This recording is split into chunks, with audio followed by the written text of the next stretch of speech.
Assalamu alaikum students and welcome back to my channel lesson 8. This video is on the numerical number 9 of the chapter number 2 that is vector and equilibrium. ये numerical तकरीबन जो है वो question number 8 की तरह ही है, जिसमें जो है सारे आपने इक्विलिब्रियम किए फर्स्ट कंडीशन और सेकंड कंडीशन को अप्लाई करना है. इसमें भी इसी तरीके से हम टॉर्क को कंसीडर करेंगे और जितनी फोर्सेस इसके ऊपर एक्ट करेंगे उन सबको कंसीडर करते हुए क्वेश्चन को सॉल्व करेंगे. इसकी डायग्राम को थोड़ा सा मैंने एलेबरेट कर दिया था. सबसे पहले क्वेश्चन देख लेते हैं कि उसमें हमें गिवन क्या है कि 450 kg यूनिफॉर्म आई बीम जो है वो सपोर्ट हो रही है एक load of supporting the load of इस पूरे जो आई बीम है इसका वेट जो है वो 450 kg है और जो वेट इसके साथ हैंग हुआ हुआ है डैट इज़ 220 kg. आपने डिटरमाइन करना है जो रिएक्शन फोर्सेस आर ए और आर बी इसके ऊपर एक्ट करेंगे. तो सबसे पहले मैंने इक्वेशन को जो है थोड़ा सा सी डायग्राम को जो है वो एलेबरेट कर दिया है. Let me close it. Okay, तो डायग्राम में जो हमारे पास चीज़ें गिवन है जो बुक में गिवन थी, बुक में अगर हम 4.6 का और 2.4 का सम करें 5.6 प्लस 2.4 ये 8 आ जाएगा. टोटल जो लेंथ आ रही है हमारे पास दैट इज़ 8 सेंटीमीटर. हमने फाइंड करनी है रिएक्शन ए फोर्स और reaction B force. Weight 220 kg था. यहाँ पे सेंटर में जो फोर्स अप्लाई हो रही दैट इज़ WB, उसको मैं WA और WL कंसीडर कर लेती हूँ, उसको WB कंसीडर कर लेती हूँ. WB is centre of gravity की वजह से जो फोर्स अप्लाई हो रही है वो, और ये पॉइंट A इसको A का नाम दे दिया, इसको B का नाम दे दिया. हमने सबसे पहले रिएक्शन फोर्सेस देखनी है कि रिएक्शन फोर्सेस A है और रिएक्शन फोर्सेस B है. जैसे हमने पिछले क्वेश्चन में किया था कि हमने पॉइंट ऑफ एक्सिस और एक्सिस ऑफ रोटेशन को कंसिडर कर लिया था. एक्सिस ऑफ रोटेशन हम यहाँ पे भी कंसिडर करेंगे कौन सी फोर्स की वजह से है, या तो हम A को कंसिडर कर लेते हैं या B को कंसिडर कर लेते हैं. Let I am considering point A as a angle of rotation या point of rotation या axis of rotation. तो कि clockwise direction में किस केस में मूव करेगा और एंटी क्लॉकवाइज किस केस में मूव करेगा. जब सेम एक्सिस पे जो पॉइंट लग रही होती है, जो फोर्स लग रही होती है या जो रिएक्शन फोर्स होती है, वो तो कभी भी इसको रोटेट नहीं करा सकती. इसके ऊपर चाहे लेफ्ट से लग रही हो राइट से लग रही हो, ये इसको रोटेट नहीं करा सकती. तो ऑब्वियसली अगर ये एंटी क्लॉकवाइज मूव करेगा तो due to R B it will move due to R B. और जो इनकी डायरेक्शंस है ये दोनों अपवर्ड डायरेक्शन फोर्सेज हैं. राइट, आर बी इसको मूव कराएगा इन एंटी क्लॉकवाइज डायरेक्शन और ये क्लॉकवाइज डायरेक्शन में मूव करेगी due to this weight and due to this weight, यानी sum of WL plus WB ये सेंटर ऑफ ग्रेविटी की वजह से. ठीक है, तो बाकी हम क्वेश्चन को स्टार्ट करते हैं. इसमें गिवन डाटा जो मेंशन है उसको मेंशन करते हैं और जो सॉल्यूशंस इसमें मेंशंस हैं, जो सॉल्यूशंस हमने फाइंड करने हैं उनको फॉलो करते हैं. सबसे पहले हम लिख लेते हैं इसका गिवन डाटा.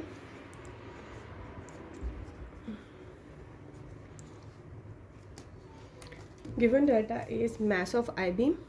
सबसे पहले जो चीज़ गिवन है 450 kg mass of I beam. Given data लिखने का ये फ़ायदा होता है कि आपको क्वेश्चन सॉल्व करना आसान हो जाता है.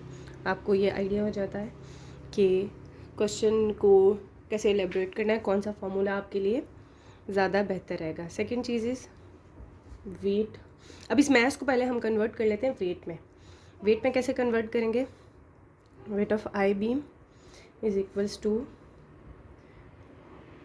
WB and WB is equals to weight is equals to mass into gravity. MB into G कर देंगे. MB is 450 and gravity is 9.8 metre per second. तो जो आंसर आ जाएगा इसका मल्टीप्लाई करके देख लेते हैं. 450 मल्टीप्लाई बाय 9.8 4410 न्यूटन. इसी तरह दूसरा वेट जो हमें गिवन है उसको भी हम मैस को वेट में कन्वर्ट कर देंगे. मैस ऑफ लोड जो हैंग हुआ हुआ है, लोड को हम कंसिडर कर लेते हैं WL. WL is 220 kg.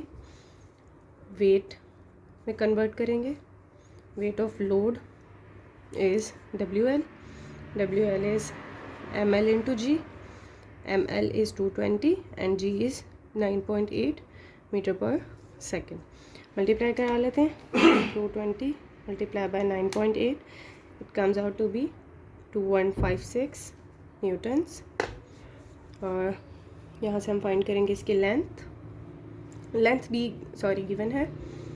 Length of beam L is beam L or I, whatever you want to read it, 5.6 plus 2.4, जो दोनों लेंस हमें गिवन है, इनका जब सम किया तो ये आ गई 8 metre.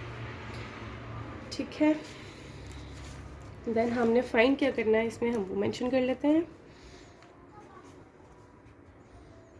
We have to find reaction force of A and reaction force of B. Reaction force of A and reaction A, जो point A है और point B है।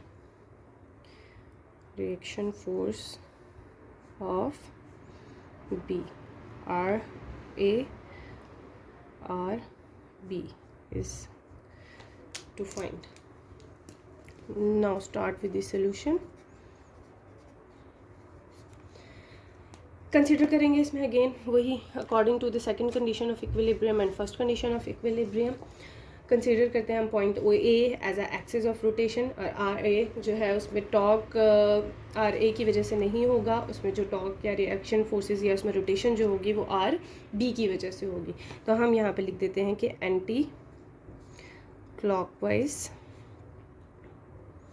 टॉर्क एट पॉइंट ए, आपने ये मेंशन करना है कि एट पॉइंट ए, इसलिए ताकि पता हो कि एग्जामिनर को भी कि आप कौन से पॉइंट को एक्सिस ऑफ रोटेशन कंसीडर कर रहे हैं, इज़ ड्यू टू, अगर आप बी को कंसीडर करते हैं तो फिर आपने आर ए को रिएक्शन फोर्स के तौर पे लेना है। यहाँ पे जो रोटेशन होगी वो क्लॉकवाइज या एंटी क्लॉकवाइज, तो वो ऑपोजिट केस हो जाएगा। आर बी पे अगर हम रोटेशन लेते हैं तो वो आर ए पे clockwise direction is due to the R A and anti clockwise direction is due to W L and W B. तो थोड़ा सा उस केस में चेंज हो जाएंगी इसमें वैल्यूज़। तो एंटी क्लॉकवाइज डायरेक्शन अगर हम पॉइंट ए पे कंसीडर कर रहे हैं is due to R B. इसमें हम कैसे फाइंड करेंगे, एंटी क्लॉकवाइज टॉर्क फाइंड करेंगे। अगर हम anti clockwise torque is equals to R B into 8 meters, that is its movement of arm. ये जो पूरा 8 होगा इसकी मूवमेंट ऑफ आर्म जो इसकी लेंथ होगी वो हो जाएगी, और R B is the force जो कि हमने फाइंड करनी है। ठीक है, नेक्स्ट मैं कंसीडर करती हूँ इसमें क्लॉकवाइज टॉर्क।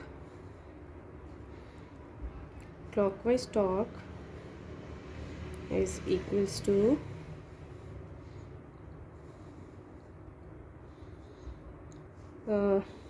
क्लॉकवाइज टॉर्क के लिए हमने कंसीडर किया डब्ल्यू एल और डब्ल्यू बी दोनों चीज़ों को। तो डब्ल्यू बी की साथ जो होगी डब्ल्यू ई मल्टीप्लाई बाय 4, क्योंकि जो हाफ है ना 8 की लेंथ को हम जब हाफ कर देंगे तो ये इस साइड पे भी 8 मीटर्स होगी, 4 मीटर्स होगी, और इस लेफ्ट साइड पे भी राइट साइड 4 मीटर्स हो जाएगी। तो डब्ल्यू बी को जब हम कंसीडर करेंगे तो उसका जो मूवमेंट हमने कंसीडर करना है दैट इज़ 4 मीटर्स। तो डब्ल्यू बी इंटू 4 मीटर्स इसकी जो लेंथ हो जाएगी, प्लस जो सेकेंड फोर्स है W L into W L, यहाँ से यहाँ तक का जो डिस्टेंस पॉइंट ए तक का डिस्टेंस बन रहा है from that W L is 5.6, तो इसको हम कंसिडर कर लेंगे 5.6 मीटर्स। फिर यहाँ पे हम इनकी वैल्यूज़ डाल देते हैं। डब्ल्यू बी इज़ 4410 न्यूटन, जो भी हमने ऊपर यहाँ पे कैलकुलेट की थी, और डब्ल्यू एल इज़ 2156, इसको पहले मल्टीप्लाई करा लेंगे 4 मीटर से, plus next value 2156 into 5.6। Okay, ये हम फाइंड कर रहे हैं clockwise torque.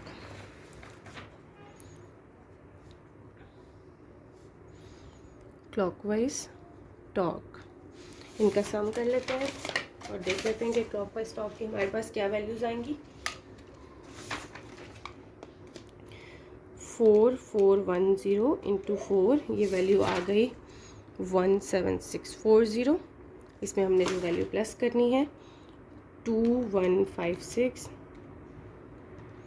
Multiply by 2156 multiply by 5.6 और ये वैल्यू आ गई 12073.6। अच्छा, इन दोनों को वैल्यूज़ को हमने सम करना है। 17640 ये आ जाएगी 29713.6। ठीक है, इसको हम राउंड ऑफ करके 29714 भी कंसीडर कर सकते हैं। तो ये वाली जो वैल्यू आई है हमारी क्लॉकवाइज टॉर्क की आई है और ये जो वैल्यू आई थी हमारी ये एंटी क्लॉकवाइज थी। हमने क्या करना है कि अब कंपेयर करना है अपने क्लॉकवाइज टॉर्क को एंटी क्लॉकवाइज टॉर्क को according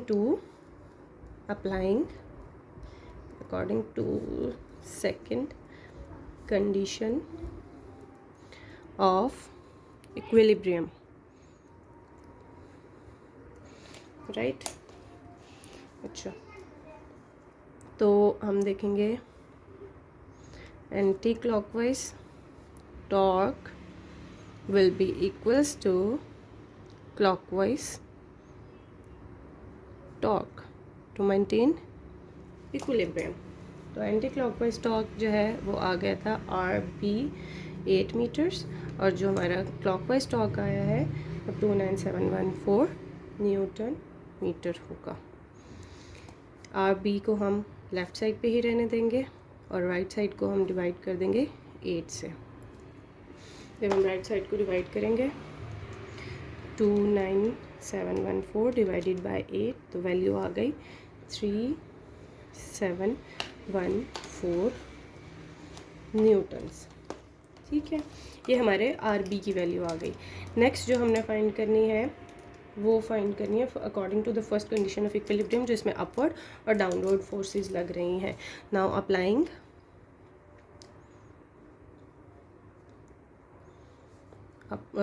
first condition of equilibrium,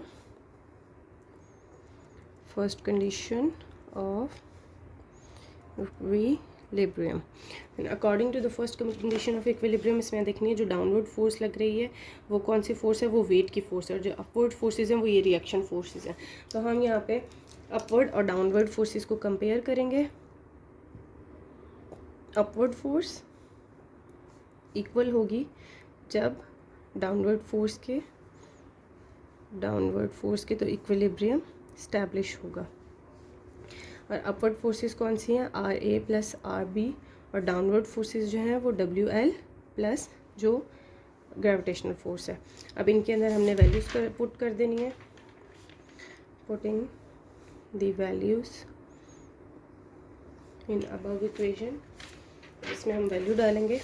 RA की वैल्यू हमने फाइंड करनी है। RA की अभी तक हमारे पास वैल्यू नहीं आई और RB की इस 3714। WL की जो वैल्यू है वो हमने कैलकुलेट्स की थी यहाँ पे 2156 और WB की जो वैल्यू है 4410। तो कैलकुलेट करते हैं इसको। 2156 प्लस 4410 ये आ गई 6566 3714। RA लेफ़्ट साइड पे रहेगा, राइट साइड पे जाके 3714 माइनस हो गया। RA इज़ माइनस 3714, ये आ गई 2852 न्यूटन्स है। 2 डिजिट्स हमारे इंक्रीज़ आ रहे हैं। वो क्यों आ रहे हैं, क्योंकि इसमें हमने कंसीडर करना है, राउंड ऑफ करनी है वैल्यूज़ को। राउंड ऑफ क्यों करनी है, सिग्निफिकेंट फिगर्स देख के। तो हम यहाँ पे लिख देंगे round off 285 to 3 significant figures. 3 significant figures तक हम जब इस वैल्यू को लेके जाएंगे, क्योंकि because the lowest significant figure is of WB।